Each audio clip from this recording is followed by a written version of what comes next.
ವೈದ್ಯ ಬಂಧು ಈಗೆಲ್ಲ ಕಡೆ ಸದ್ದು ಮಾಡ್ತಾ ಇದೆ. ಸೊ ಏನಿದು ವೈದ್ಯ ಬಂಧು ಹಾಗೂ ಇದರ ಹಿನ್ನೆಲೆ ಏನು? ವೈದ್ಯ ಬಂಧು ಒಂದು ಸಾಮಾಜಿಕವಾಗಿ ಅಂದರೆ ಜನಗಳ ಮಧ್ಯೆ ಮತ್ತು ವೈದ್ಯರ ಮಧ್ಯೆ ಒಂದು ಸೇತುವೆಯಾಗಿ ನಿಲ್ಲುವಂಥ ಒಂದು ಕೆಲಸ ಮಾಡಬೇಕು. 5 ಎಕರೆ ಹೊಲ ಮಾಡಿಬಿಟ್ಟು ಬಂದು ಒಂದು ಕಿಡ್ನಿ ಟ್ರಾನ್ಸ್ಪ್ಲಾಂಟ್ ಮಾಡ್ಕೋತಾರೆ. ಬಟ್ ಅದಾದಮೇಲೆ 6 ತಿಂಗಳಲ್ಲಿ ಫೇಲ್ಯೂರ್ ಕೂಡ ಆಗುತ್ತೆ. ಈಗ ಆ ಫೇಲ್ಯೂರ್ ಆದಮೇಲೆ ಮತ್ತೆ ಕಿಡ್ನಿ ಟ್ರಾನ್ಸ್ಪ್ಲಾಂಟ್ ಮಾಡಬೇಕು ಅಂದಾಗ ಮತ್ತೆ ಹಾಕಬೇಕು, ಅವ್ರ ಹತ್ರ ಹಣ ಇದೆ. ಯಾವುದೇ ಒಂದು ವೈದ್ಯರನ್ನ ಅಥವಾ ಒಂದು ಆಸ್ಪತ್ರೆನ ಹೇಳುವಂಥದ್ದಲ್ಲ. ನಮ್ಮ ಹತ್ರ 150 ಆಸ್ಪತ್ರೆ ಈಗ ಇದೆ. ಒಂದು 5 ಲಕ್ಷದ ಇನ್ನೊಂದು ಸರ್ಜರಿ ಒಂದು ಆಸ್ಪತ್ರೆಯಲ್ಲಿ ಕೊಟ್ಟಿರ್ತಾರೆ. ಆ ಆಸ್ಪತ್ರೆ ನಮ್ಮ ಜೊತೆ ಕೈ ಜೋಡಿಸಿದ್ರೆ ಖಂಡಿತವಾಗಿ ಅವ್ರನ್ನ ಮೊದಲೇ ಕೇಳ್ತೀವಿ, ಈ ಥರ ಪೇಷಂಟ್ ಇದೆ, ಸೊ ಕಮ್ಮಿ ಮಾಡಬೇಕು. ಬಿಕಾಸ್ ಆ ಒಪ್ಪಂದ ಹಾಗಿರುತ್ತೆ. ಎಷ್ಟೋ ಜನಕ್ಕೆ ಎಷ್ಟೇ ದುಡ್ಡಿರಲಿ, ಎಂಡ್ ಆಫ್ ದ ಡೇ ಆರೋಗ್ಯ ಮುಖ್ಯ. ಅವರಿಗೆ ಯಾವ ವೈದ್ಯರ ಹತ್ರ ಹೋಗಬೇಕು, ಯಾವ ವೈದ್ಯರ ಹೇಳಿದ್ನಲ್ಲ ನಿಮಗೆ ಆಲ್ರೆಡಿ ಹೇಳಿದಾಗೆ ವೈದ್ಯರ ಪರಿಚಯ ಇರಬೇಕು, ಜೊತೆಗೆ ಗುಣಮಟ್ಟದ ಚಿಕಿತ್ಸೆ ಹೇಗಾಗುತ್ತೆ. ಈಗ ಇನ್ಶೂರೆನ್ಸ್ ಬಗ್ಗೆ ನಾವು ತೊಗೊಂಡ್ರೆ ಇನ್ಶೂರೆನ್ಸ್ ಇದ್ದವ್ರಿಗೂ ಇದು ಹೆಲ್ಪ್ ಆಗುತ್ತೆ, ಇದು ಇನ್ಶೂರೆನ್ಸ್ ಇಲ್ಲದೆ ಇದ್ದವ್ರಿಗೂ ಹೆಲ್ಪ್ ಆಗುತ್ತೆ. ಇದನ್ನು ಅರ್ಥ ಮಾಡ್ಕೊಂಡು ಗೊತ್ತಿಲ್ಲ, ಕಾಯಿಲೆ ಯಾವುದೋ ಯಾರಿಗೂ ಗೊತ್ತಿಲ್ಲ. ಆ ಕಾಯಿಲೆಗೆ ಅನುಗುಣವಾಗಿ ಏನು ಬೇಕಾದರೂ ಆಗುತ್ತೆ. 5 ಲಕ್ಷ ಇನ್ಶೂರೆನ್ಸ್ ಕ್ರಾಸ್ ಮಾಡಿ 6 ಲಕ್ಷ ಆಗ್ಬೋದು, 7 ಆಗ್ಬೋದು, 8 ಆಗ್ಬೋದು, 9 ಆಗ್ಬೋದು, 10 ಆಗ್ಬೋದು, ಗೊತ್ತಿಲ್ಲ. Nobody nose. ಜೊತೆಗೆ ಇಲ್ಲಿ ಏಜ್ ಲಿಮಿಟ್ ಇಲ್ಲ, ಹುಟ್ಟಿದ ಮಗುವಿಂದ ಹಿಡಿದು ವಯೋವೃದ್ಧರ ತನಕ ಕೂಡ ಆಗುತ್ತೆ. ಇನ್ಶೂರೆನ್ಸ್ ಇರಲಿ ಇಲ್ಲದೆ ಇರಲಿ ಎಲ್ರಿಗೂ ಅನುಕೂಲ ಆಗಬೇಕು, ಬಡವರಿಗೂ ಅನುಕೂಲ ಆಗಬೇಕು, ಎಲ್ರಿಗೂ ಅನುಕೂಲ ಆಗಬೇಕು.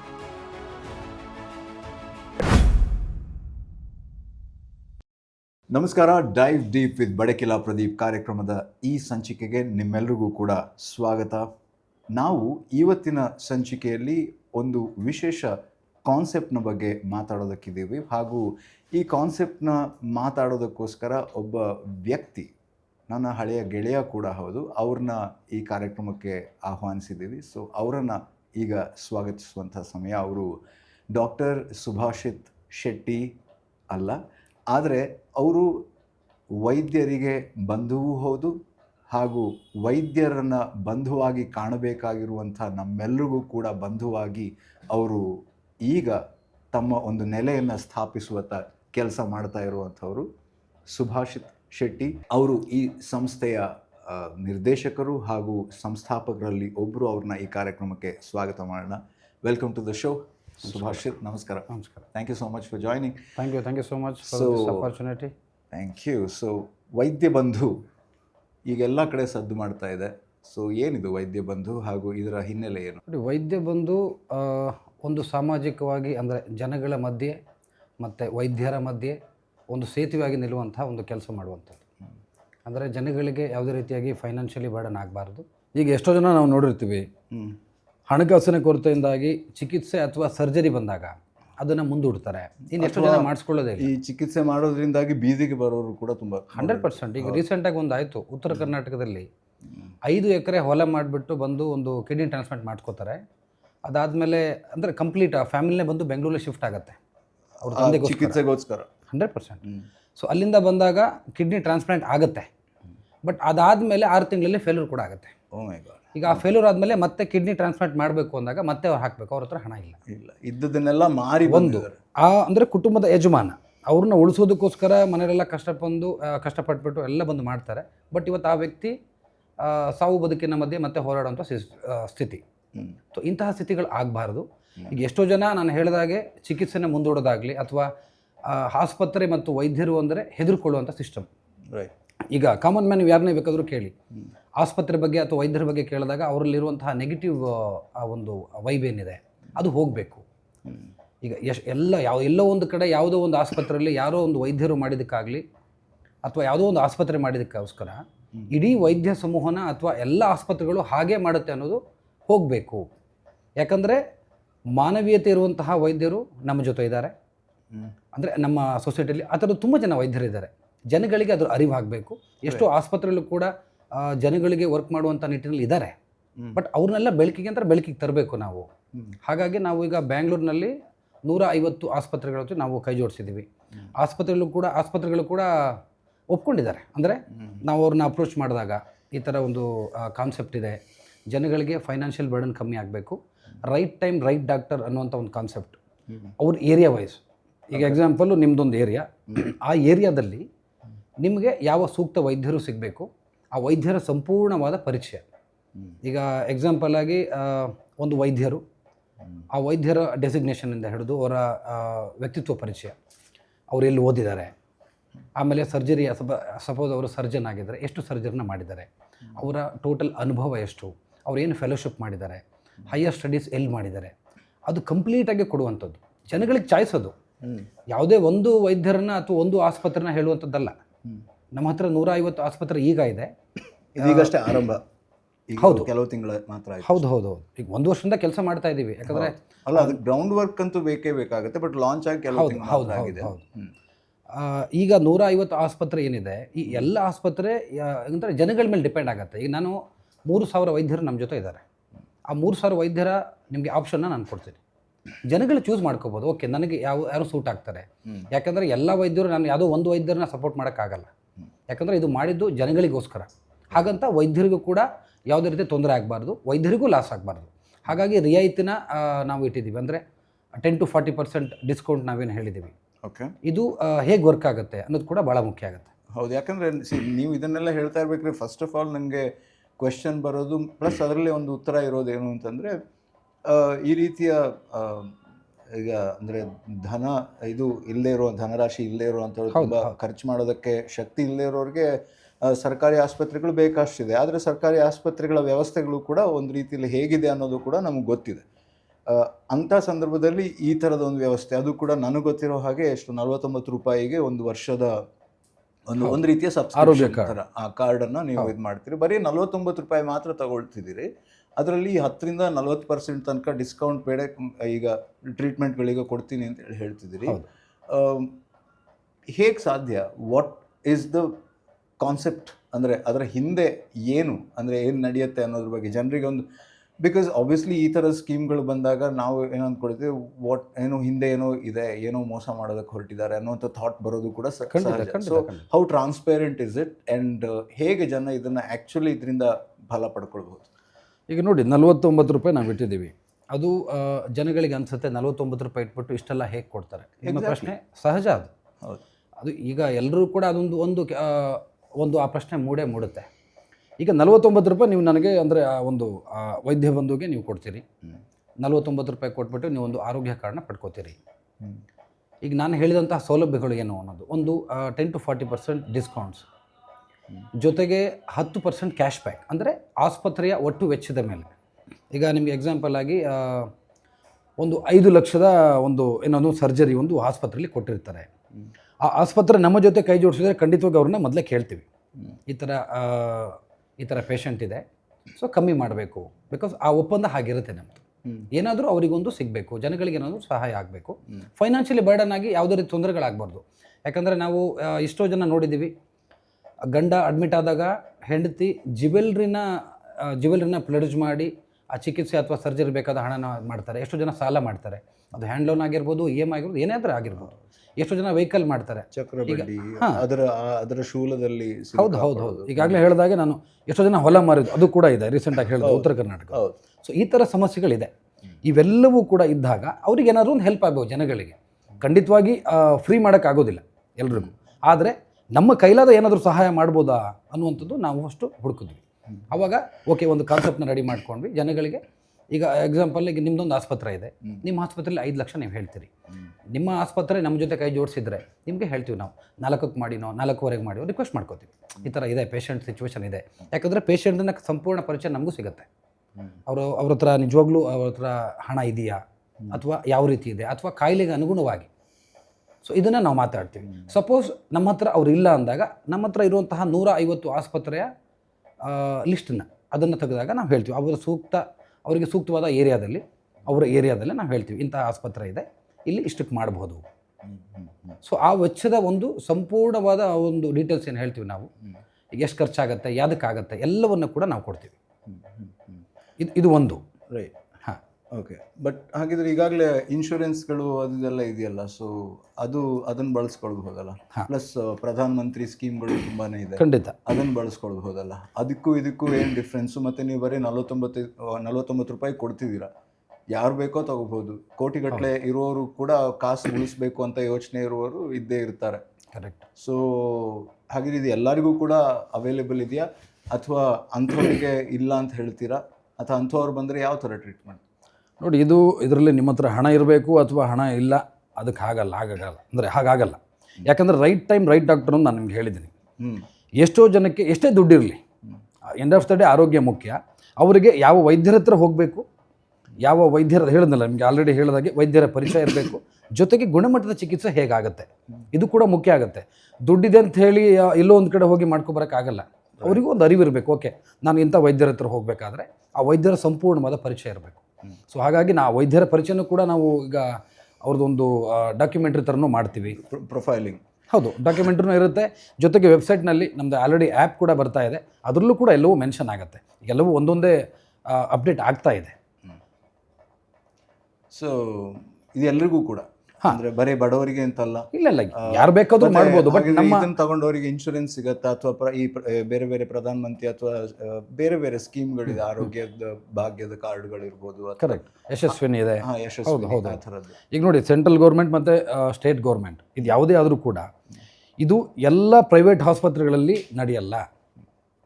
ಇದು ಒಂದನ್ನು ನಾವು ಅರ್ಥ ಮಾಡ್ಕೋಬೇಕು. ಒಂದು ಇನ್ನೊಂದನೇದಾಗಿ ನೀವು ಇನ್ನೊಂದು ಹೇಳಿದ ಪ್ರಕಾರ ಇನ್ಶೂರೆನ್ಸ್ ಬಗ್ಗೆ. ಈಗ ಇನ್ಶೂರೆನ್ಸ್ ಬಗ್ಗೆ ನಾವು ತೊಗೊಂಡ್ರೆ ಇನ್ಶೂರೆನ್ಸ್ ಇದ್ದವ್ರಿಗೂ ಇದು ಹೆಲ್ಪ್ ಆಗುತ್ತೆ, ಇದು ಇನ್ಶೂರೆನ್ಸ್ ಇಲ್ಲದೆ ಇದ್ದವ್ರಿಗೂ ಹೆಲ್ಪ್ ಆಗುತ್ತೆ. ಇದನ್ನು ಅರ್ಥ ಮಾಡ್ಕೋಬೇಕು. ಇನ್ಶೂರೆನ್ಸ್ ಇದ್ದವ್ರಿಗೆ ಹೇಗೆ ಹೆಲ್ಪ್ ಆಗುತ್ತೆ? ಈಗ ನಿಮ್ಮ ಹತ್ರ ಒಂದು 5 ಲಕ್ಷದ ವಿಮೆ ಇದೆ ಅಥವಾ ಇನ್ಶೂರೆನ್ಸ್ ಇದೆ. ಆ ಇನ್ಶೂರೆನ್ಸ್ ಇದ್ದಾಗ ನೀವು ಡಿಸ್ಕೌಂಟ್ ಬಗ್ಗೆ ಟೆನ್ಷನ್ ತೊಗೊಳ್ಳೋದಿಲ್ಲ. ಈಗ ನಾನು 10 to 40% ಡಿಸ್ಕೌಂಟ್ ಹೇಳಿದ್ದೀನಿ, ಅದ್ರ ಬಗ್ಗೆ ನೀವು ತಲೆ ಕೆಡಿಸ್ಕೊಳ್ಳೋದೇ ಇಲ್ಲ. ಯಾಕೆ ಅಂದರೆ ಇನ್ಶೂರೆನ್ಸ್ ಕಂಪ್ನಿಯವರು ಆಸ್ಪತ್ರೆಗೆ ನೇರವಾಗಿ ಹಣವನ್ನು ಕಟ್ಟುತ್ತೆ. ಸೊ ಅವಾಗ ನಿಮಗೆ ಡಿಸ್ಕೌಂಟ್ ಬಗ್ಗೆ ನೀವು ಚಿಂತೆ ಮಾಡೋದೇ ಇಲ್ಲ ಯೂಸ್ವಲ್ ಆಗಿ. ಸೊ ಇಂತಹ ಸಂದರ್ಭದಲ್ಲಿ ಏನಾಗುತ್ತೆ, ನಾವು ಒಂದು ಕ್ಯಾಶ್ ಬ್ಯಾಕ್ ಅಂತ ನಾನು ಹೇಳಿದೆ ನೋಡಿ. ಈಗ 5 ಲಕ್ಷಕ್ಕೆ ನಿಮ್ಗೊಂದು 50,000 ಅಥವಾ 45,000 ಬಂದರೆ ಸೊ ವಿಲ್ ಬಿ ಹ್ಯಾಪಿ. ಇಲ್ಲ ಅಂತ ಯಾರು ಹೇಳ್ತಾರೆ? ಹಾಂ, ಮತ್ತೆ ಸೊ ಯಾಕೆ ಅಂದರೆ 5 ಲಕ್ಷ ಇನ್ಶೂರೆನ್ಸ್ ನೀವು ಮಾಡಿದಿರಿ, ಮುಂದಿನ ವರ್ಷ ನೀವು ಮತ್ತೆ ಪ್ರೀಮಿಯಂ ಕಟ್ಟಬೇಕು. ಅಂದರೆ ಇನ್ಶೂರೆನ್ಸ್ ನೀವು ಕ್ಲೈಮ್ ಮಾಡಿದಿರಿ, ಮತ್ತೆ ಕಟ್ಟಬೇಕು, ನೀವು ರಿನ್ಯೂವಲ್ ಮಾಡಬೇಕು. ಒಂದು ಎರಡನೇದಾಗಿ ನಾನು ನಿಮ್ಗೆ 5 ಲಕ್ಷಕ್ಕೆ ನಾನು ನಿಮಗೆ ಎಕ್ಸಾಂಪಲ್ ಒಂದು 45,000 50,000 ಕೊಟ್ಟೆ ಅಂದ್ಕೊಳ್ಳಿ. 50,000 ನಿಮ್ಗೆ ಹೆಲ್ಪ್ ಆಗುತ್ತೆ. ನೀವು ಇನ್ಶೂರೆನ್ಸ್ ರಿನ್ಯೂವಲ್ ಮಾಡೋದಕ್ಕೆ ಮತ್ತೆ ನಿಮ್ಮ ಕೈಯಿಂದ ನೀವು ತೆಗಿಬೇಕು ಅಂತಿಲ್ಲ, ನಿಮ್ಮ ಜೇಬಿಂದ ತೆಗೆಯುವ ಅವಶ್ಯಕತೆ ಇಲ್ಲ. ಇನ್ನೊಂದು ಒಂದು 25,000 ನೀವು ಅಲ್ಲಿ ಕಟ್ಟಿರಿ, ಇನ್ನೊಂದು 25,000 ನೀವು ಮತ್ತೆ ಫಾಲೋ ಅಪ್ಸ್ ಇರುತ್ತಾ, ಮತ್ತೆ ಆಸ್ಪತ್ರೆಗೆ ಬರಬೇಕು, ಮತ್ತೆ ಡಯಾಗ್ನೋಸ್ಟಿಕ್ ಅಂತಂದರೆ ಏನಾದರೂ ಸ್ಕ್ಯಾನಿಂಗ್ಗಳಿರ್ಬೋದು, ಅದಕ್ಕೆ ಬಳಸ್ಕೋಬೋದು, ಯಾವುದಕ್ಕೆ ಬೇಕಾದರೂ ಬಳಸ್ಕೋಬೋದು. ಬಟ್ ಅಲ್ಲಿ ಹೆಲ್ಪ್ ಆದಾಗ ಅವರಿಗೆ ಒಂದು ಆ ಫೈನಾನ್ಷಿಯಲ್ ರಿಲೀಫ್ ಸಿಗುತ್ತೆ. ಇದು ಒಂದು. ಇನ್ನೊಂದು, ನಿಮ್ಮ ಹತ್ರ 5 ಲಕ್ಷ ಇನ್ಶೂರೆನ್ಸ್ ಇದೆ, 5 ಲಕ್ಷದ ಮೇಲೆ ಜಾಸ್ತಿ ಆದರೆ ಏನು ಮಾಡ್ತೀರಿ? ಟಾಪಪ್ ಆಗುತ್ತೆ. ಗೊತ್ತಿಲ್ಲ, ಕಾಯಿಲೆ ಯಾವುದೋ ಯಾರಿಗೂ ಗೊತ್ತಿಲ್ಲ. ಆ ಕಾಯಿಲೆಗೆ ಅನುಗುಣವಾಗಿ ಏನು ಬೇಕಾದರೂ ಆಗುತ್ತೆ, ಖರ್ಚು ಮಾಡಲೇಬೇಕಾಗುತ್ತೆ ನಮ್ಮ ಕೈಯಿಂದ. 6 ಲಕ್ಷ ಆಗ್ಬೋದು, ಅಥವಾ ಸರ್ಜರಿ, ಅಥವಾ ಈಗ ಎಕ್ಸಾಂಪಲ್ ಏನೋ ಎಮರ್ಜೆನ್ಸಿಗೆ ಏನೋ ಅಡ್ಮಿಟ್ ಆಗ್ತಾರೆ. 5 ಲಕ್ಷ ಇನ್ಶೂರೆನ್ಸ್ ಕ್ರಾಸ್ ಮಾಡಿ 6 ಲಕ್ಷ ಆಗ್ಬೋದು, 7 ಆಗ್ಬೋದು, 8 ಆಗ್ಬೋದು, 9 ಆಗ್ಬೋದು, 10 ಆಗ್ಬೋದು, ಗೊತ್ತಿಲ್ಲ. Nobody nose. ಅಂತಹ ಸಮಯದಲ್ಲಿ ಇನ್ಶೂರೆನ್ಸ್ ಕಂಪ್ನಿ ಕೊಡಬೇಕಾಗೋದು ಕೊಡ್ತಾರೆ. ಉಳಿದ ಹಣನ ಯಾರು ಕೊಡ್ತಾರೆ? ಕೈಯಿಂದ ಹಾಕಬೇಕಾ? ಅವರ ಪಾಕೆಟಿಂದನೇ ಹಾಕಬೇಕು ಅದನ್ನು. ಅಂತಹ ಸಮಯದಲ್ಲಿ ಈಗ ಎಕ್ಸಾಂಪಲ್ 5 ಲಕ್ಷದಿಂದ 5 ಲಕ್ಷ ಅವ್ರ ಹತ್ರ ಇನ್ಶೂರೆನ್ಸ್ ಇದೆ, ಅಲ್ಲಿಂದ ನಾವು 7 ಲಕ್ಷ ಬಿಲ್ ಆಗುತ್ತೆ ಅಂದ್ಕೊಳ್ಳಿ. ಆ 7 ಲಕ್ಷದಲ್ಲಿ ಒಂದು 25-30,000 ಕಮ್ಮಿ ಮಾಡ್ಬೋದಲ್ಲ. 2 ಲಕ್ಷದಲ್ಲಿ ನಿಮ್ಗೊಂದು 30,000 ಸಿಕ್ಕರೆ ನಿಮ್ಗೆ ಹೆಲ್ಪ್ ಆಗುತ್ತೆ. ಎಗೇನ್ ಆ 7 ಲಕ್ಷ ಟೋಟಲ್ ಬಿಲ್ಲಲ್ಲಿ ಮತ್ತೆ ನಾನು ನಿಮಗೆ ಕ್ಯಾಶ್ ಬ್ಯಾಕ್ ಕೊಡ್ತೀನಿ. ಸೊ ಇದು ಜನಗಳಿಗೆ ಖಂಡಿತವಾಗಿ ಹೆಲ್ಪ್ ಆಗುತ್ತೆ. ಅಂದರೆ ಈ ಡಿಸ್ಕೌಂಟ್ ಅನ್ನೋದು ಬೇರೆ, ಕ್ಯಾಶ್ ಬ್ಯಾಕ್ ಅನ್ನೋದು ಬೇರೆ. ಹೌದು. ಈಗ ಡಿಸ್ಕೌಂಟ್ ಹೇಗೆ ನಾನು ಹೇಳ್ತೀನಿ ನೋಡಿ, 10ರಿಂದ 40% ಡಿಸ್ಕೌಂಟು. ನಾನು ಅವಾಗ ಹೇಳಿದೆ ನಿಮಗೆ, ಅದು 5 ಲಕ್ಷ ನೀವು ಒಂದು ಆಸ್ಪತ್ರೆಗೆ ಹೋಗಿದ್ದೀರಿ, ಆಸ್ಪತ್ರೆಲಿ 5 ಲಕ್ಷ ಕೊಟ್ಟಿದ್ದಾರೆ, ನೀವು ರಿಪೋರ್ಟ್ ನನಗೆ ಕಳಿಸ್ತೀರಾ. ಆ ಆಸ್ಪತ್ರೆ ನಮ್ಮ ಹತ್ರ ಕೈ ಜೋಡಿಸಿದ್ರೆ ಅವ್ರಿಗೆ ಹೇಳ್ತೀನಿ 4.25 ಮಾಡಿ, 4.50 ಮಾಡಿ, 60 ಮಾಡಿ, ಅದು ಡಿಸ್ಕಷನ್ ಆಗುತ್ತೆ. ಬಿಕಾಸ್ ಆಸ್ಪತ್ರೆಗೂ ಲಾಸ್ ಆಗಬಾರ್ದು, ವೈದ್ಯರಿಗೂ ಮನಸ್ಸಿಗೆ ನೋವಾಗಬಾರ್ದು. ಸೊ ಇದನ್ನು ನಾವು ನೋಡಬೇಕಾಗತ್ತೆ, ಜನಗಳಿಗೂ ಹೆಲ್ಪ್ ಆಗಬೇಕು. ಸೊ ಅಂಥ ಸಂದರ್ಭದಲ್ಲಿ ನಾವು ಅಲ್ಲಿ ಹೇಳಿದ್ನಲ್ಲ, ಅದು ಕಾಯಿಲೆಗೆ ಅನುಗುಣವಾಗಿ ಅಥವಾ ಏನು ಚಿಕಿತ್ಸೆ ನಡೀತಾ ಇದೆ ಅಥವಾ ಏನು ಸರ್ಜರಿ ನಡೀತಾ ಇದೆ ಇದ್ರ ಮೇಲೆ ಡಿಸೈಡ್ ಆಗುತ್ತೆ. ಸೊ ಅದಕ್ಕೆ ಹೇಳಿದ್ದು 10 to 40%. ಅದು 10 ಸಿಗ್ಬೋದು, 12 ಸಿಗ್ಬೋದು, 15 ಸಿಗ್ಬೋದು, 20 ಸಿಗ್ಬೋದು, ಬಟ್ 40 ಇದೆಯಾ? 10 ಪಕ್ಕ ಸಿಗುತ್ತೆ, ಪಕ್ಕ ಸಿಗುತ್ತೆ. 10% ಏನು ಪ್ರಾಬ್ಲಮೇ ಇಲ್ಲ. ಈವನ್ 10% ಕ್ಯಾಶ್ ಬ್ಯಾಕಿಗೂ ಸಮಸ್ಯೆ ಇಲ್ಲ. ಓಕೆ. ಈಗ ರೀಸೆಂಟಾಗಿ ಒಂದು ಕೇಸ್ ಆಯಿತು, ಇಲ್ಲ ಒಂದು ಯಾವುದೋ ಒಂದು ಮತ್ತೆ ಇದರಲ್ಲಿ ಆಸ್ಪತ್ರೆಯಲ್ಲಿ ಲಿಮಿಟ್ ಅಂತಿದೆಯಾ? 5 ಲಕ್ಷ, 10 ಲಕ್ಷ, 20 ಲಕ್ಷ, ಅಂದರೆ ಬಿಲ್ಲಿಂಗ್ ಎಷ್ಟು ಆಗ್ಬೋದು? ಸೊ ಬಿಲ್ ಎಷ್ಟಾದರೂ ಆಗಲಿ, ಜೊತೆಗೆ ಇಲ್ಲಿ ಏಜ್ ಲಿಮಿಟ್ ಇಲ್ಲ. ಹುಟ್ಟಿದ ಮಗುವಿಂದ ಹಿಡಿದು ವಯೋವೃದ್ಧರ ತನಕ ಕೂಡ ಆಗುತ್ತೆ. ಅಂದರೆ ಇದು ಫ್ಯಾಮಿಲಿ ಕಾರ್ಡ್ ಅಥವಾ ಇಂಡಿವಿಜುವಲ್? ಒಂದು ಕಾರ್ಡು ಫ್ಯಾಮಿಲಿ ಕೂಡ ಅಲ್ಲಿ ಆಪ್ಷನ್ಸ್ ಇದೆ. ಅವರು ಫ್ಯಾಮಿಲಿನ ಆ್ಯಡ್ ಮಾಡ್ಕೋಬೋದು. ಈಗ ಅವರು ಬಡವರಿಗೆ ಆ್ಯಡ್ ಮಾಡಬೇಕು ಅಥವಾ ಬೇರೆ ಫ್ರೆಂಡ್ಸಿಗೆ ಮಾಡಬೇಕು ಅಂಥವ್ರಿಗೂ ಕೂಡ ಮಾಡ್ಬೋದು. ಅಂದರೆ ನಮ್ಮ ವೆಬ್ಸೈಟಲ್ಲಿ ನಾವೇನು ಹೇಳಿದ್ದೀವಿ, ವೆಬ್ಸೈಟಲ್ಲಿ 49 ಕಾರ್ಡ್ ಅಂತ ಏನಿದೆ ಅದನ್ನು ನೀವು ಮಾಡಿದಾಗ ಫಾರ್ಮ್ ಓಪನ್ ಆಗುತ್ತೆ, OTP ಹಾಕಿದ್ಮೇಲೆ ಫಾರ್ಮ್ ಓಪನ್ ಆಗುತ್ತೆ. ಅದಾದಮೇಲೆ ಆ ಫಾರ್ಮ್ನಲ್ಲಿ ಸಿಂಪಲ್ ಫಾರ್ಮ್ ಇದೆ. ನಿಮ್ಮ ಹೆಸರು, ಭಾವಚಿತ್ರ, ಪಿನ್ ಕೋಡ್, ಬ್ಲಡ್ ಗ್ರೂಪ್ ಮತ್ತು ಫೋನ್ ನಂಬರ್, ಇದಿಷ್ಟು ಬೇಕಾಗತ್ತೆ ಅಷ್ಟೇ. ಇಷ್ಟನ್ನು ಹಾಕಿದ್ಮೇಲೆ ನೆಕ್ಸ್ಟ್ ಆಪ್ಷನ್ ಇದೆ ಆ್ಯಡ್ ಮೆಂಬರ್ ಅಂತ. ಅಲ್ಲಿ ನೀವು ಯಾರನ್ನ ಬೇಕಾದರೂ ಆ್ಯಡ್ ಮಾಡ್ಕೋಬೋದು. ಅಲ್ಲಿ ಬರೀ ಫ್ಯಾಮಿಲಿ ಮಾಡಬೇಕು, ಇಷ್ಟೇ ಜನ ಮಾಡಬೇಕು, ಲಿಮಿಟ್ ಇಲ್ಲ. ಓಕೆ, ಇದೆಲ್ಲ ಓಕೆ. ಯಾಕೆ ಮಾಡ್ತಿದ್ದೀರಿ ಇದನ್ನು? ನಿಮಗೆ ಲಾಭ? ಇಲ್ಲಿ ಲಾಭದ ಪ್ರಶ್ನೆ ಅಲ್ಲ, we are a facilitator.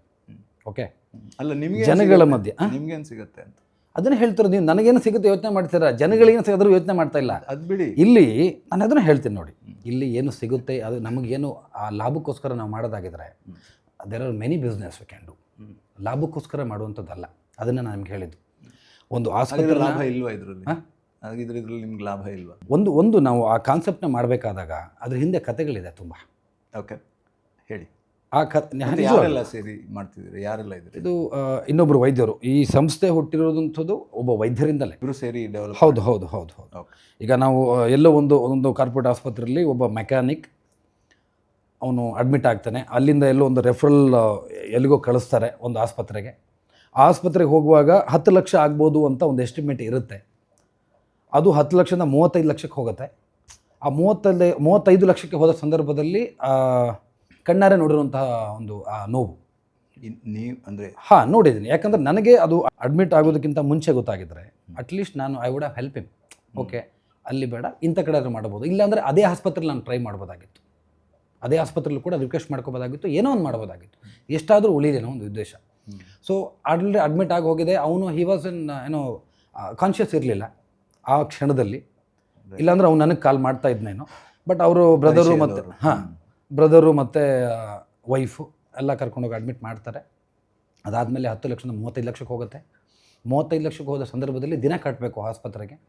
Insurance ಇದ್ದಿದ್ದು ಅರೌಂಡ್ 5 ಲ್ಯಾಕ್ಸ್ ಇರುತ್ತೆ. ಆಲ್ಮೋಸ್ಟ್ 30 ಕೈಯಿಂದ ಕಟ್ಟಬೇಕಂತ ಸಂದರ್ಭ. ಇಂಥ ಸಂದರ್ಭದಲ್ಲಿ ಅವನೇನೋ ಲಕ್ ಚೆನ್ನಾಗಿತ್ತು. ಫ್ರೆಂಡ್ಸು, ಹೆಂಡತಿ ಜ್ಯುವೆಲ್ರಿ ಇಟ್ ಮಾಡ್ತಾರೆ.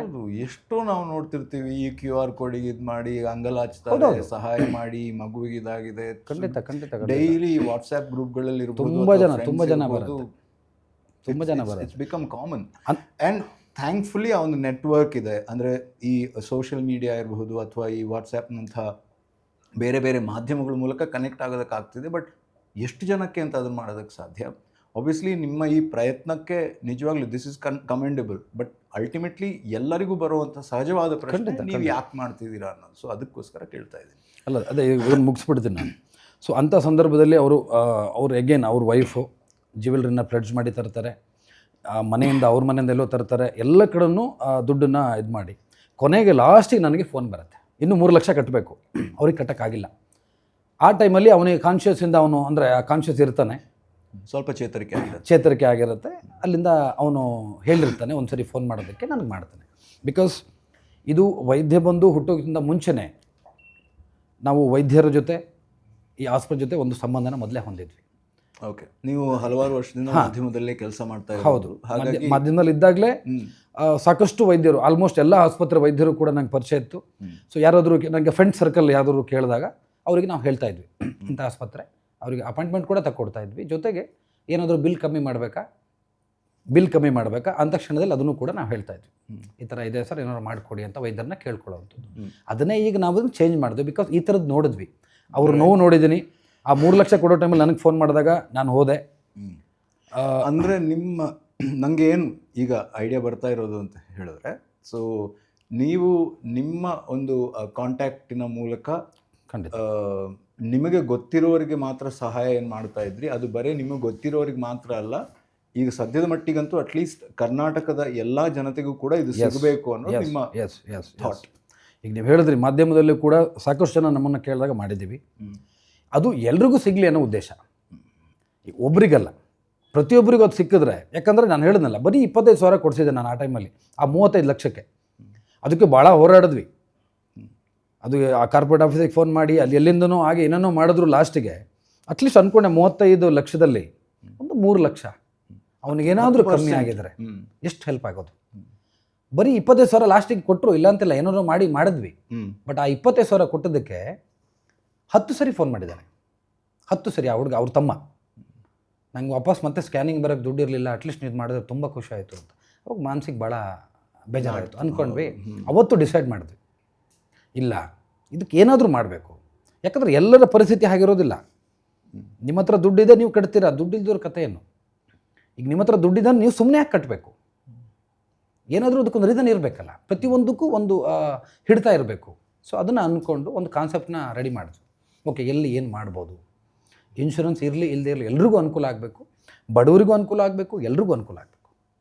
ಆದರೆ ಇದರಿಂದ ಅನಾವಶ್ಯಕ ಆಸ್ಪತ್ರೆ ಬಿಲ್ಗಳಾಗಬಾರ್ದು. ನಾವೇನು ಹೇಳ್ತೀವಿ, ಹೋಗೋದಕ್ಕಿಂತ ಮುಂಚೆ ನಮಗೊಂದು ಫೋನ್ ಮಾಡಿ. ಆವಾಗ ನಾವೇನು ಮಾಡ್ತೀವಿ, ಆ ಆಸ್ಪತ್ರೆಗೆ ಫೋನ್ ಮಾಡ್ತೀವಿ, ಈ ಥರ ಸಮಸ್ಯೆ ಇದೆ ಕೇಳ್ಕೊತೀವಿ. ನನಗೇನು ಜನಗಳಿಗೆ ಹೆಲ್ಪ್ ಆಗಬೇಕು, ಒಂದು ಅವಕಾಶ, ಜೊತೆಗೆ ಅವರಿಗೆ ಒಂದು ಆಪ್ಷನ್ನ ಕೊಡಬೇಕು, ಚಾಯ್ಸ್. ಸೊ ಈ ಥರ ಇಲ್ಲಿಷ್ಟಿದೆ, ಇಷ್ಟ ಆಗುತ್ತೆ. ಟ್ರಾನ್ಸ್ಪರೆನ್ಸಿ. ಈಗ ನಿಮ್ಮ ಹತ್ರ ಒಂದು ಆಸ್ಪತ್ರೆ ಇದೆ, ನಿಮ್ಮ ಆಸ್ಪತ್ರೆಗೆ ಅನುಗುಣವಾಗಿ ನೀವು ಹೇಳ್ತೀರಾ 10 ಲಕ್ಷ ಆಗುತ್ತೆ, ಇನ್ನೊಂದು ಆಸ್ಪತ್ರೆ 11 ಹೇಳ್ಬೋದು ಅಥವಾ 9 ಹೇಳ್ಬೋದು, ಒಬ್ರು 8 ಹೇಳ್ಬೋದು, ನನಗೆ ಗೊತ್ತಿಲ್ಲ, ಡಿಪೆಂಡ್ಸ್. ಅದನ್ನೇ ಕನ್ವೆ ಮಾಡ್ತೀವಿ, ಇಲ್ಲಿ ಇಷ್ಟು ಮಾಡಿಸ್ಕೋಬಹುದು ಅಂತ. ಅದಕ್ಕಿಂತ ಮುಂಚೆ ಆ ಆಸ್ಪತ್ರೆನ ಕೇಳ್ತೀವಿ, ಸರ್ ಈ ಥರ ಸಿಚುವೇಶನ್ ಇದೆ, ಏನಾದರೂ ಮಾಡ್ಬೋದಾ? ಅದರ ಪೇಷಂಟ್ ಸಿಚುವೇಶನ್ ನಮ್ಗೆ ಗೊತ್ತಿರುತ್ತಲ್ವ, ಅದನ್ನು ಕೇಳ್ತೀವಿ. ಅವಾಗ ಅವರು ಓಕೆ ಮಾಡೋಣ ಅಂದರೆ ನನಗ್ಯಾಕೆ ನಾನು ಅದನ್ನು ಬೇರೆ ಕಡೆ ಹೇಳಬೇಕಾಗತ್ತೆ, ನೀವು ಹೇಳಿ. ಸೊ ಅವರವರ ಮೇಲೆ ಡಿಪೆಂಡ್ ಆಗುತ್ತೆ. ಜೊತೆಗೆ ನಾನು ಹೇಳಿದಾಗೆ ಎಥಿಕಲ್ ಪ್ರಾಕ್ಟೀಸ್ನ ತುಂಬ ನಾವು ಯೋಚನೆ ಮಾಡಬೇಕಾಗತ್ತೆ. ಹೌದು, ನೀವು ಅದು ಈಗ ನೀವು ನಮ್ಮ ಹತ್ರ ತುಂಬ ಈಗ ಹೊರಗಡೆ ನಾವು ಪಬ್ಲಿಕ್ ರಿಯಾಕ್ಷನ್ ತೊಗೊಂಡಾಗ ತುಂಬ ಇದೆ. ಪ್ರತಿಯೊಬ್ಬರು ಅವ್ರವ್ರದ್ದು ಒಂದು ನೋವನ್ನು ಹೇಳ್ಕೊತಾರೆ. ಕೆಲವರಿಗೆ ಮೆಡಿಕಲ್ ಸಿಸ್ಟಮ್ ಬಗ್ಗೆ ಇದಿಲ್ಲ, ಏನು ಟ್ರಸ್ಟ್ ಇಲ್ಲ ಅವರಿಗೆ. ಎಷ್ಟೋ ಜನಕ್ಕೆ ಭಯ, ಆಸ್ಪತ್ರೆ ಅಂದರೆ ಆಸ್ಪತ್ರೆಗೆ ಹೋಗಿ ಹೆದರ್ತಾರೆ. ಹಾಗಾಗಿ ಈಗ ಆರೋಗ್ಯ ಸಮಸ್ಯೆ ಬಂದರೆ ಯಾರಿಗೇ ಆಗಲಿ ಫಸ್ಟ್ ಎಲ್ಲಿಗೆ ಹೋಗ್ತೀವಿ? ಎಕ್ಸಾಂಪಲ್ ನಾನು ನಿಮ್ಮನ್ನು ಕೇಳ್ತೀನಪ್ಪ, ನಿಮ್ಗೆ ಏನೇ ಕಾಂಟ್ಯಾಕ್ಟ್ ಇರ್ಬೋದು, ಒಬ್ಬ ನೀವು ಸಾಮಾನ್ಯ ಪ್ರಜೆಯಾಗಿ ನೀವೇನು ಮಾಡ್ತೀರಾ? ನಮ್ಮ ಏನು ಫ್ಯಾಮಿಲಿ ಡಾಕ್ಟರ್ ಹತ್ರ ಹೋಗ್ತೀವಿ, ಅಥವಾ ಕ್ಲಿನಿಕ್ಗೆ ಹೋಗ್ತೀವಿ, ಅಥವಾ ಹತ್ತಿರದ ಯಾವುದಾದ್ರು ಹಾಸ್ಪಿಟಲ್ಗೆ ಹೋಗ್ತೀವಿ. ನಿಮ್ಮ ಹತ್ರ ಕೆಪಾಸಿಟಿ ಇದೆ, ಫ್ಯಾಮಿಲಿ ಡಾಕ್ಟರ್ ಇಟ್ಕೋಬೋದು. ಒಬ್ಬ ಕಾಮನ್ ಮ್ಯಾನ್ ಏನು ಮಾಡ್ತಾನೆ? ಅಲ್ಲ, ಅದೇ ಆಪ್ಷನ್ಸ್. ಕ್ಲಿನಿಕ್ಕಿಗೆ ಹೋಗದೇ ಇದ್ದರೆ ಫಸ್ಟ್ ಜನ ಮಾಡೋದು ಈಗಿನ ಇದರಲ್ಲಿ ಏನು ಮಾಡ್ತಾರೆ ಗೊತ್ತಾ? ಫಸ್ಟ್ ಹೋಗೋದು ಮೆಡಿಕಲ್ಲಿಗೆ.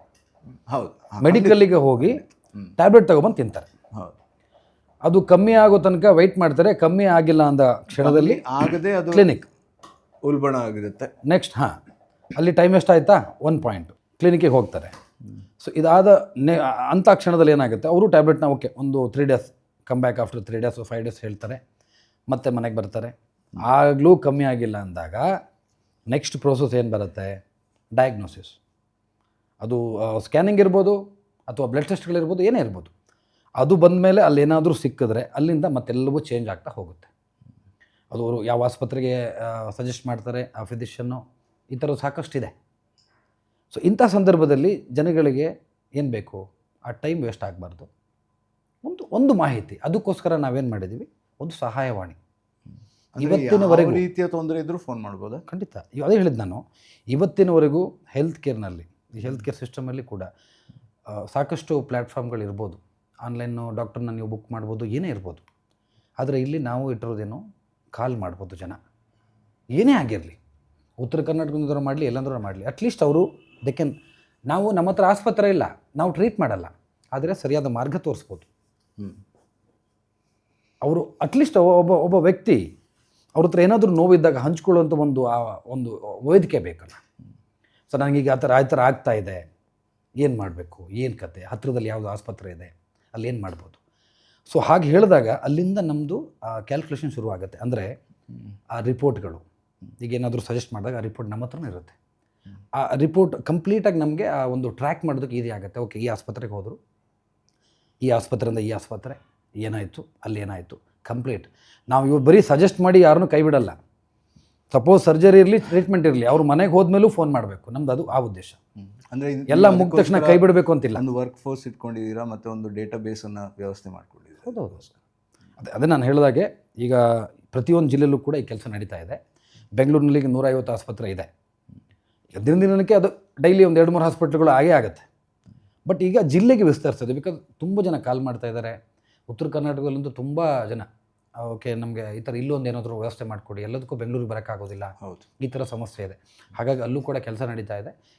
ಮೇ ಬಿ ಒಂದು 2 ತಿಂಗಳಲ್ಲಿ ಆಲ್ಮೋಸ್ಟ್ ಎಲ್ಲ ಡಿಸ್ಟ್ರಿಕ್ಟ್ ಕವರ್ ಮಾಡುವಂಥ ಪ್ರಯತ್ನ ನಡೀತಾ ಇದೆ. ಈವನ್ ಡಯಾಗ್ನೋಸ್ಟಿಕ್ ಸೆಂಟರ್ ಕೂಡ ಆಗಬೇಕು. ಜನಗಳಿಗೆ ಒಂದು ಸ್ಕ್ಯಾನಿಂಗಿಗೆ ಹೋದರೂ ಅಲ್ಲಿ ಏನಾದರೂ ಸಿಗಬೇಕು. 4,000 ರೂಪಾಯಿ ಖರ್ಚು ಮಾಡಿದ್ರೆ ಇದರಲ್ಲಿ ಬರೀ ಹಾಸ್ಪಿಟಲ್ಸ್ ಮಾತ್ರ ಅಲ್ಲ, ಡಯಾಗ್ನೋಸ್ಟಿಕ್ ಸೆಂಟರ್ಸ್ ಕೂಡ. ಖಂಡಿತ ಡಯಾಗ್ನೋಸ್ಟಿಕ್ ಇದೆ. ಇನ್ನು ನಿಮಗೆ ಮುಂದಿನ ಒಂದು 3 ವರ್ಷದ ನೀವು ಯೋಜನೆ ತಗೊಂಡ್ರೆ ನೆಕ್ಸ್ಟು ಇದು ಮುಗಿದ ಮೇಲೆ ಆಯುರ್ವೇದ ಇರ್ಬೋದು, ಹೋಮಿಯೋಪತಿ ಇರ್ಬೋದು, ನ್ಯಾಚುರೋಪತಿ ಇರ್ಬೋದು, ಪಂಚಕರ್ಮಗಳು ಅಥವಾ ಆಕ್ಯುಪಂಚರ್ಗಳು. ಜೊತೆಗೆ ನಮ್ಮ ಕನಸೇನು ಅಂದರೆ ನಾಳೆ ನೀವು ಒಂದು ಯೋಗ ನಿಮ್ಮ ಏರಿಯಾದಲ್ಲಿ ನೀವು ಒಂದು ಯೋಗ ಕ್ಲಾಸಿಗೆ ಹೋಗಬೇಕು, ಅಲ್ಲೂ ನಿಮ್ಗೆ ಏನಾದರೂ ಒಂಚೂರು ಸಿಗಲಿ ಅನ್ನೋ ಉದ್ದೇಶ.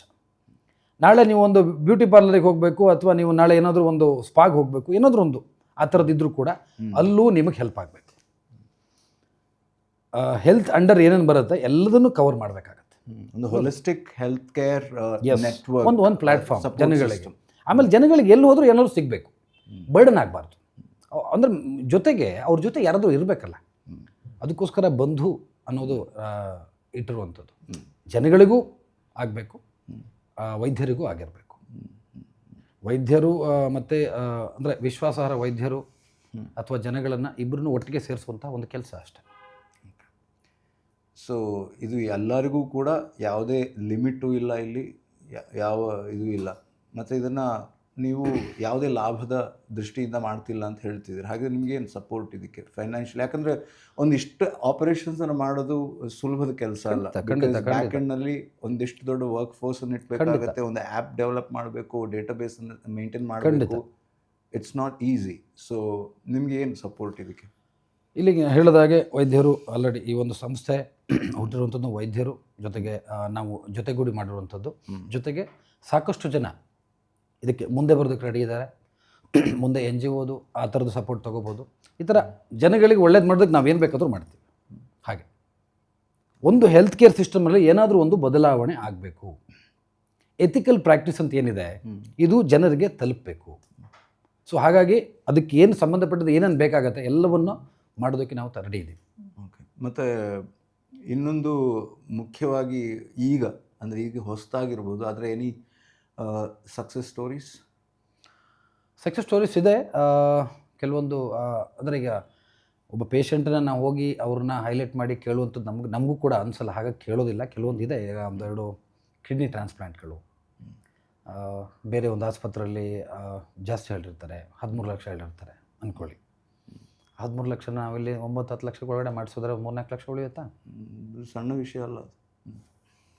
ಮತ್ತು ವೈದ್ಯರು ಇದರಿಂದ ಇಲ್ಲಿ ನಾವು ಯಾವುದೇ ವೈದ್ಯರ ವಿರುದ್ಧ ನಾನು ಹೇಳ್ತಾ ಇಲ್ಲ. ನಾನು ಹೇಳ್ತಿರೋದು ಕೆಲವೊಂದು ಸಿಸ್ಟಮ್ ಚೇಂಜ್ ಆಗಬೇಕು. ಅನ್ವಾಂಟೆಡ್ ಬಿಲ್ಗಳಾಗಬಾರ್ದು, ಅನಾವಶ್ಯಕ ಖರ್ಚುಗಳು ಆಗಬಾರ್ದು, ಅದು ಜನರಿಗೆ ಬರ್ಡನ್ ಆಗಬಾರ್ದು. ಈಗ ನಿಮಗೆ 13 ಲಕ್ಷದಲ್ಲಿ ನಿಮ್ಗೆ ಓಕೆ 3-4 ಲಕ್ಷ ನಾನು ಕಮ್ಮಿ ಮಾಡಿಕೊಟ್ರೆ ನೀವು ವಿಲ್ ಬಿ ಹ್ಯಾಪಿ ಅಲ್ಲ. ವೈದ್ಯರು ಕೂಡ ವೈದ್ಯರದ್ದು ಮೊದಲೇ ಕೊಡ್ತೀರಲ್ಲ, ನೀವು ನಿಮ್ಗೆ ಆಪ್ಷನ್ಸ್ ಇದೆ. ಓಕೆ. ಆ ವೈದ್ಯರಿಗಿಂತ ಜಾಸ್ತಿ ಎಕ್ಸ್ಪೀರಿಯನ್ಸ್ ಇರ್ಬೋದು, ಅವ್ರಿಗಿಂತನೂ ಹೆಚ್ಚು. ಈಗ ನೋಡಿ 600 ಟ್ರಾನ್ಸ್ಫರ್ ಮಾಡಿದ ಒಬ್ಬ ವೈದ್ಯರು ಅವ್ರು ಸಜೆಸ್ಟ್ ಮಾಡಿದಾಗ ಪೇಷಂಟ್ ಇಸ್ ಹ್ಯಾಪಿ. ಅಂದರೆ ಮೇನ್ಲಿ ಒಂದು ಈ ಥರದ ಪರಿಸ್ಥಿತಿ ಬಂದಾಗ ಯಾರನ್ನು ನೋಡಬೇಕು, ಯಾರ ಹತ್ರ ಅಪ್ರೋಚ್ ಆಗಬೇಕು ಅನ್ನೋ ಒಂದು ಗೊಂದಲ ಇರುವವರಿಗೆ ಇಲ್ಲಿ ಒಂದು ಸರಿಯಾದ ಫೋಕಸ್ಡ್ ಇದು ಕೂಡ ಸಿಗುತ್ತೆ. ಸರಿಯಾದ ಒಬ್ಬ ಡಾಕ್ಟರನ್ನು ಅದು ಕೂಡ ಅವರಿಗೆ ಒಂದು ಹಂತದ ಅಫೋರ್ಡೆಬಲ್ ಇದನ್ನು ಕೂಡ ಅವಕಾಶನೂ ಕೂಡ ಕೊಡುತ್ತೆ ಅನ್ನೋದು ನೀವು ಹೇಳ್ತಾ ಇರೋದು. ಕರೆಕ್ಟ್. ಬಿಕಾಸ್ ಜನಗಳಿಗೆ ಫೋನ್ ಮಾಡಿದಾಗ ಕೆಲವೊಂದು ಕರೆ ಮಿಸ್ ಆಗುತ್ತೆ. ಯಾಕಂದರೆ ಈಗ ನೀವು ನನ್ನ ಕರೆ ಮಾಡ್ತೀರಾ, ಎಲ್ಲ ಲೈನ್ಗಳು ಬಿದ್ದಿರುತ್ತೆ, ಬಟ್ ನೀವು 15 ನಿಮಿಷದ ನಂತರ 15-20 ನಿಮಿಷ ಮಾತಾಡ್ತೀರಾ. ಬಿಕಾಸ್ ನಿಮ್ಗೇನೋ ನೋವಿದೆ. ನೀವು ನಂತರ ಹಂಚ್ಕೋಬೇಕಾದಾಗ ನಾನು ಫೋನ್ ಇಡೋಕ್ಕಾಗೋದಿಲ್ಲ. ನೀವು ಹೇಳ್ತೀರಾ ನಾನು ಇಲ್ಲಿ ಹೋದೆ, ಇಷ್ಟ ಆಯಿತು, ಈ ಥರ ಸಮಸ್ಯೆ ಆಯಿತು ಅಂತ. ಅಂಥ ಸಮಯದಲ್ಲಿ ನಾನು ನಿಮ್ಮ ಕಾಲನ್ನ ಕಟ್ ಮಾಡೋಕ್ಕಾಗೋದಿಲ್ಲ. ಇದೇ ಥರ ಎಲ್ಲರೂ ಕೂಡ ಕರೆನ ಆನ್ಸರ್ ಮಾಡಬೇಕಾದಾಗ ಕಾಲ್ ಬಂದಾಗ ಕೆಲವೊಬ್ಬರಿಗೆ ಮಿಸ್ ಕಾಲ್ ಇರುತ್ತೆ, 1 ದಿವಸ 2 ಸಲ ವಾಪಸ್ ಕೂಡ ನಾವು ಕರೆ ಮಾಡ್ತೀವಿ ಎಮರ್ಜೆನ್ಸಿ ಇದ್ದವ್ರಿಗೆ. ಅದಕ್ಕೋಸ್ಕರ ಈಗ ನೋಡಿ 9 to 6 ಸದ್ಯಕ್ಕಿದೆ ನಮ್ಮದು ಆಪ್ರೇಷನ್ ಆಗೋದು. ಅದು ಅನೌನ್ಸ್ಮೆಂಟ್ ಹೇಳಿದ್ದೀವಿ. ಬೆಳಗ್ಗೆ 9ರಿಂದ 6 ಗಂಟೆ ತನಕ. ಮುಂದೆ 24/7 ಮಾಡ್ತೀವಿ. ಎಮರ್ಜೆನ್ಸಿ ಕೇಸ್ಗೂ ಕೂಡ ಅದಕ್ಕೊಂದು ಯೋಜನೆಯನ್ನು ಹಾಕ್ಕೊಂಡಿದ್ದೀವಿ. ಹಾಗೆಯೇ ನಾವು ಎಷ್ಟು ಜನಕ್ಕೆ ಹೇಳ್ತೀವಿ, ಕಾರ್ಡ್ನ ನೀವು ಇಟ್ಕೊಂಡ್ರೆ ಅದನ್ನು ಲ್ಯಾಮಿನೇಟ್ ಮಾಡಿ ಇಟ್ಕೊಳ್ಳಿ ಪಾಕೆಟ್ನಲ್ಲಿ. ಯಾಕಂದರೆ ಎಮರ್ಜೆನ್ಸಿ ಅಂದಾಗ ಬರೀ ಏನಾದರೂ ಸಡನ್ಲಿ ಏನೋ ಆಯಿತು ಅಂತಲ್ಲ, ಬಟ್ ಆಕ್ಸಿಡೆಂಟ್ ಕೇಸ್ಗಳು ತುಂಬ ಆಗುತ್ತೆ. ಅಂಥ ಸಂದರ್ಭದಲ್ಲಿ ಆ ಕಾರ್ಡ್ ಇದ್ದರೆ ಅವರಿಗೆ ಅದನ್ನು ಫೋನ್ ಮಾಡೋಕ್ಕಾಗದಿದ್ರು ಆ ಕಾರ್ಡ್ನ ನೋಡಿ ಬೇರೆ ಯಾರಾದರೂ ಫೋನ್ ಮಾಡಿದ್ರೆ ನಮ್ಗೆ ಇಮಿಡಿಯೇಟಲ್ಲಿ ಆ್ಯಂಬುಲೆನ್ಸ್ ಬೇಕಾ ಕಳಿಸ್ಬೋದು. ಹತ್ತಿರದಲ್ಲಿ ಯಾವ ಹಾಸ್ಪಿಟ್ಲ್ ಇದೆ, ಯಾವುದೋ ಒಂದು ಹಾಸ್ಪಿಟ್ಲಿಗೆ ಅಲ್ಲಿ ಏನೋ ಫೆಸಿಲಿಟಿ ಇಲ್ಲ, ಅಲ್ಲಿ ಹೋಗ್ಬಿಟ್ಟು ಒಂದು ದಿವಸ ಅಥವಾ ಅರ್ಧ ದಿವಸ ವೆಯ್ಟ್ ಮಾಡಿ ತಕ್ಷಣ ಇನ್ನೊಂದು ಕಡೆ ಹೋಗೋ ಬದಲು ಮೊದಲೇ ಹೇಳ್ಬಿಡ್ತೀವಿ ಅಲ್ಲೇನು ಫೆಸಿಲಿಟಿ ಇದೆ, ಇಲ್ಲ, ಎಲ್ಲಿಗೆ ಹೋಗಬೇಕು, ಕ್ಲಿಯರ್ ಕಟ್ ನಿಮಗೆ ಆನ್ಸರ್ ಸಿಗುತ್ತೆ. ಜೊತೆಗೆ ಅಲ್ಲಿ ಹೋಗಿಂದ ಮುಂಚೆ ಆ ಆಸ್ಪತ್ರೆಯ ಓನರ್ ಏನಿರ್ತಾರೆ, ಅಂದರೆ ಮಾಲೀಕರು ಏನಿರ್ತಾರೆ, ಅವ್ರಿಗೊಂದು ಫೋನ್ ಮಾಡಿ ಹೇಳಿರ್ತೀವಿ, ಈ ಥರ ಪೇಷಂಟ್ ಇದೆ, ಸ್ವಲ್ಪ ನೋಡಿ ಬಿಲ್ ಮಾಡಬೇಕು, ಜಾಸ್ತಿ ಮಾಡೋಕ್ಕಾಗಲ್ಲ, ಅಂದರೆ ಅನ್ವಾಂಟೆಡ್ ಆಗಬಾರ್ದು, ನೀವೇನು ಬಿಲ್ ಆಗುತ್ತೆ ಅದರಲ್ಲಿ ನಮ್ಗೆ ಸ್ವಲ್ಪ ಕಮ್ಮಿ ಮಾಡಿಕೊಡಿ, ಅವ್ರಿಗೆ ಹೆಲ್ಪ್ ಆಗಲಿ ಅನ್ನೋ ರೀತಿ. ನಿಮ್ಮ ಹತ್ರ ಪೇಷಂಟ್ನ ಒಂದು ಹಿಸ್ಟ್ರಿ ಕೂಡ, ಅಂದರೆ ಬೇಸಿಕ್ ಹಿಸ್ಟ್ರಿ ಕೂಡ ಇರುತ್ತೆ, ಅದಕ್ಕೋಸ್ಕರ ಅದು ಹೆಲ್ಪ್ ಆಗುತ್ತೆ ಅಂತ ಹೇಳಿ. ಖಂಡಿತ ಬೇಸಿಕ್ ಅಂದರೆ ನೋಡಿ, ಅಟ್ಲೀಸ್ಟ್ ಈಗ ಬ್ಲಡ್ ಗ್ರೂಪ್ ಇದೇ ಇರುತ್ತೆ, ಜೊತೆಗೆ ಅವ್ರದ್ದು ಬೇಸಿಕ್ ಡೀಟೇಲ್ಸ್ ಇರುತ್ತೆ ಅಷ್ಟೇ. ಅವರು ಈಗ ಅಂಥ ಸಂದರ್ಭದಲ್ಲಿ ಹೇಳಿದ್ನಲ್ಲ, ಅವ್ರು ಎಲ್ಲರೂ ಹೋಗಬೇಕು ಅಂದಾಗ ಎಲ್ಲವೂ ಬರುತ್ತೆ. ಈಗ ಅವ್ರ ರಿಪೋರ್ಟ್ ಇದೆಯಾ ನಾವು ಹೇಳ್ತೀವಿ, ಎಸ್ಪೆಷಲಿ ಸೆಕೆಂಡ್ ಒಪಿನಿಯನ್ ಎಷ್ಟೋ ನಾವು ಹೇಳ್ತೀವಿ ಈಗಲೂ ಕೂಡ. ನಿಮ್ಗೆ ಯಾರೋ ಒಂದು ವೈದ್ಯರು ಸರ್ಜರಿ ಬಗ್ಗೆ ಹೇಳಿರ್ತಾರೆ, ಆ ಸರ್ಜರಿ ಮಾಡಿಸ್ಬೇಕು ಅಂತ. ಆ ಸರ್ಜರಿ ಮಾಡಿಸೋದು ನಿಜವಾಗ್ಲೂ ಅವಶ್ಯಕತೆ ಇದೆಯಾ ಇಲ್ವಾ? ಒಂದು ಸೆಕೆಂಡ್ ಒಪಿನಿಯನ್ ಅಥವಾ ಥರ್ಡ್ ಒಪಿನಿಯನ್ ತೊಗೊಳೋದೇನು ತಪ್ಪಿದೆ? ತೊಗೋಬೋತಾನೆ. ಸೊ ಅಂಥ ಸಂದರ್ಭದಲ್ಲಿ ನೀವು ನಮಗೆ ಸಹಾಯವಾಣಿಗೆ ನೀವು ಕಾಲ್ ಮಾಡ್ತೀರಾ. ನೀವು ನಮಗೆ ಕಾಲ್ ಮಾಡಿದಾಗ ಅಲ್ಲಿ ಒಂದು ಆಪ್ರೇಷನ್ ಅಥವಾ ಮೆಂಬರ್ಶಿಪ್ ಅಂತ ನಾವೇನು ಆರೋಗ್ಯ ಕಾರ್ಡ್ ಇದೆ, ಇದಕ್ಕೊಂದು ಡಿಪಾರ್ಟ್ಮೆಂಟಿಗೆ ಒಂದು ಲೈನ್ ಹೋಗುತ್ತೆ, ಇನ್ನೊಂದು ವೈದ್ಯರ ಸಹಾಯವಾಣಿ ಅದಕ್ಕೆ ಹೋಗುತ್ತೆ. ನೀವು ಅಲ್ಲಿ ಕಾಲ್ ಮಾಡಿದಾಗ ನಮ್ಮಲ್ಲಿ ವೈದ್ಯರು ಫಸ್ಟು ರಿಸೀವ್ ಮಾಡ್ತಾರೆ ಕಾಲ್ನ. ಅಂದರೆ ಹೆಲ್ತ್ ಕೇರ್ಗೆ ಅಥವಾ ಆರೋಗ್ಯಕ್ಕೆ ಸಂಬಂಧಪಟ್ಟಂತಹ ವಿಷಯಗಳೇನಿದೆ ಅದ್ರ ಬಗ್ಗೆ ಏನೋ ಡಿಸ್ಕಸ್ ಮಾಡಬೇಕು, ರಿಪೋರ್ಟ್ ಇರ್ಬೋದು, ಏನೇ ಇರ್ಬೋದು, ಅದಕ್ಕೆ ವೈದ್ಯರು ರಿಸೀವ್ ಮಾಡಿ ಅಲ್ಲಿಂದ ನೀವು ಸೆಕೆಂಡ್ ಒಪಿನಿಯನ್ ರಿಪೋರ್ಟ್, ಈಗ ಯಾವುದೋ ಒಂದು ಹೇಳಿದಾಗೆ ಸರ್ಜರಿ ಬಗ್ಗೆ ಏನಾದರೂ ಒಂದು ರಿಪೋರ್ಟ್ ಇರುತ್ತೆ, ಸರ್ಜರಿ ಮಾಡಿಸ್ಬೇಕು ಅಂತ ಹೇಳಿರ್ತಾರೆ, ಅದನ್ನು ನಮಗೆ ಕಳಿಸಿದಾಗ ಅದನ್ನು ನಮ್ಮ ವೈದ್ಯ ತಂಡ ಸೀನಿಯರ್ ಸ್ಪೆಷಲಿಸ್ಟ್, ಹೆಚ್ಚು ಎಕ್ಸ್ಪೀರಿಯನ್ಸ್ ಇರುವಂತಹ ಅನುಭವ ಇರುವಂತಹ ವೈದ್ಯರೊಂದಿಗೆ ಮಾತಾಡಿ ಅವರಿಗೆ ಕಳಿಸಿ ಅಲ್ಲಿಂದ ತೊಗೋತೀವಿ. ಕೆಲವೊಮ್ಮೆ ಇನ್ನೂ ಒಂದು ತೊಗೋಬೋದು, ಥರ್ಡ್ ಒಪಿನಿಯನ್ ತೊಗೋತೀವಿ. ಸೊ ಇಂಥ ಚಾನ್ಸ್ ಯಾಕೆ ಅಂದರೆ ಸರ್ಜರಿ ನಿಜವಾಗ್ಲೂ ಅವಶ್ಯಕತೆ ಇದೆಯಾ ಅಲ್ಲ ಗೊತ್ತಾಗಬೇಕು. ಅವಶ್ಯಕತೆ ಇದೆ ಅಂದರೆ ಅವಶ್ಯಕತೆ ಇದೆ, ಇಲ್ಲ ಅವಶ್ಯಕತೆ ಇಲ್ಲ ಅಂದರೆ ಇಲ್ಲ ಅಂತ ನೇರವಾಗಿ ಹೇಳಬೇಕು. ಕೆಲವೊಂದು ಕೇಸಸ್ಸಲ್ಲಿ ಏನಾಗುತ್ತೆ 5 ವರ್ಷ ಅಥವಾ 10 ವರ್ಷ ಬಿಟ್ಟು ಆಮೇಲೆ ಸರ್ಜರಿ ಮಾಡ್ಬೋದು. ಆದರೆ ಕೆಲವೊಂದು ವೈದ್ಯರು ಅಥವಾ ಕೆಲವು ಕಡೆ ಆಗುತ್ತೆ ಈಗಲೇ ಮಾಡಬೇಕು ಅಂತ ಹೇಳಿರ್ಬೋದು. ಅಂಥ ಸಿಚುವೇಶನ್ ಕೂಡ ಇರುತ್ತೆ. ಅವೆಲ್ಲವೂ ತಪ್ಪಬೇಕು. ಪಾರದರ್ಶಕತೆ ಇರಬೇಕು ಎಲ್ಲದರಲ್ಲಿ, ಏನಿದೆ ಎಲ್ಲವೂ ಜನಕ್ಕೆ ಗೊತ್ತಾಗಬೇಕು ಅನ್ನೋ ಉದ್ದೇಶದಿಂದ ಸೆಕೆಂಡ್ ಒಪಿನಿಯನ್ ತುಂಬ ಒಳ್ಳೆಯದು. ಒಂದು ದೊಡ್ಡ ಯೋಜನೆ, ಅಂದರೆ ಒಂದು ದೊಡ್ಡ ಕನಸು ಅಂತ ನನಗನ್ನಿಸ್ತಾ ಇದೆ ಓವರಾಲ್. ಈಗಾಗಲೇ ಒಳ್ಳೆ ಪಾಸಿಟಿವ್ ಆಗಿರುವಂಥ ಒಂದು ರೆಸ್ಪಾನ್ಸ್ ಕೂಡ ಜನರಿಂದ ಖಂಡಿತ ಸಿಗ್ತಾ ಇದೆ. ಖಂಡಿತ. ಸೊ ಈ ದೊಡ್ಡ ಕನಸು ಏನಿದೆ ಅಂದರೆ ಇದು ಸ್ವಾರ್ಥದ ಕನಸು ಅಲ್ಲ ಅಂತ ನಿಮ್ಮ ಮಾತಿನಿಂದ ಗೊತ್ತಾಗ್ತಾ ಇದೆ. 100%. ಸೊ ಇದು ದೊಡ್ಡ ಸಕ್ಸಸ್ಸನ್ನು ಕಾಣಲಿ, ಯಾಕಂದರೆ ಇದು ನಿಮ್ಮ ಸಕ್ಸಸ್ ಅಲ್ಲ, ಜನರ ಸಕ್ಸಸ್ ಆಗುತ್ತೆ. ಇದ್ರ ಮೂಲಕ ನಾವು ಇವತ್ತೇನು ಕಾಣ್ತಾ ಇದ್ವಿ ಹೆಲ್ತ್ ಕೇರ್ ಸಿಸ್ಟಮ್, ಆ ಓವರಾಲ್ ಸಿಸ್ಟಮ್ನ ಬದಲಾವಣೆಗೂ ಕೂಡ ಇದು ಒಂದು ಕಾರಣ ಆಗಲಿ ಅಂತ ಹೇಳ್ತಾ ಥ್ಯಾಂಕ್ ಯು ಸೋ ಮಚ್ ಖಂಡಿತ ಬಂದಿದ್ದಕ್ಕೆ, ಇಷ್ಟು ಹೊತ್ತು ನಮ್ಮ ಜೊತೆ ಸಮಯ ಕಳೆದಿದ್ದಕ್ಕೆ. ನನ್ನ ಒಂದು 15 ವರ್ಷಕ್ಕಿಂತ ಹೆಚ್ಚಿನ ಪರಿಚಯ. ಸೊ ನಿಮ್ಮ ಈ ಸಾಹಸಕ್ಕೆ ಸಾಹಸದ್ದೇನಿಲ್ಲ. ನಾನು ಹೇಳೋದು ಒಂದೇ, ಈಗ ನಿಮಗೂ ಕೂಡ ಏನೋ ಮನಸ್ಸಿರುತ್ತೆ, ಏನೋ ಒಂದು ಮಾಡಬೇಕು. ಆ ಮನಸ್ಸಿಗೆ ಪೂರಕವಾಗಿ ನಮ್ಗೆ ಯಾರೋ ಜೊತೆಗೆ ಸಿಗಬೇಕು. ಹಾಗೆ ನನ್ನ ಜೊತೆ ಒಬ್ಬರು ವೈದ್ಯರು ಹೇಳಿದ್ನಲ್ಲ, ಇದೆಲ್ಲ ಹೇಳಿದಾಗ ಅವ್ರಿಗೂ ಕೂಡ ಅನಿಸ್ತು, ಬೇರೆ ಯಾರಾದರೂ ಅನ್ಕೋತಾರೆ ಸುಮ್ಮನೆ ದುಡ್ಡು ಖರ್ಚು ಮಾಡಬೇಕಲ್ಲಪ್ಪ, ಏನಕ್ಕೆ ಮಾಡೋಣ ಅಂತ. ಕಾನ್ಸೆಪ್ಟ್ನ ಎಲ್ಲ ಅರ್ಥ ಮಾಡಿ ಅದನ್ನು ರೆಡಿ ಮಾಡಬೇಕಾದ್ರೆ ಒಂದೇ ಮಾತು ಹೇಳಿದ್ರು ನನ್ನ ಹತ್ರ. ಫಸ್ಟ್ ಟೇಬಲಲ್ಲಿ ಒಂದು ಆನ್ಸರ್ ಬಂತು, ನಾನು ರೆಡಿ. ಯಾಕಂದರೆ ಇದು ಇವತ್ತಲ್ಲಿ ನಾಳೆ ಜನಕ್ಕೆ ತುಂಬ ಹೆಲ್ಪ್ ಆಗುತ್ತೆ. ಬಿಕಾಸ್ ಅವರು ಡಾಕ್ಟರ್ ಅಲ್ವಾ, ಅವ್ರಿಗೆ ಗೊತ್ತಿದೆ, ಅವ್ರದ್ದು ಆಸ್ಪತ್ರೆ ಇದೆ, ಓಕೆ, ಎಲ್ಲಿ ಏನು ಆಗ್ತಿದೆ ಎಲ್ಲವೂ ಗೊತ್ತಿರುತ್ತೆ. ಅದ್ರ ಜೊತೆ ನಮ್ಮದು ಒಂದು ಏನೋ ಹೇಳಿದ್ರಲ್ಲ ನಿಮಗೆ, ಹೇಳಿದ ರೀತಿ ಎಲ್ಲವೂ ಕನಸೇನಿದೆ, ಆ ಕನಸಿಗೆ ಒಬ್ಬರು ಬೇಕು. ಅದೆಲ್ಲ ಜೊತೆಗೂಡಿದಾಗ ಖಂಡಿತವಾಗಿ ಎಲ್ಲವೂ ಆಗುತ್ತೆ.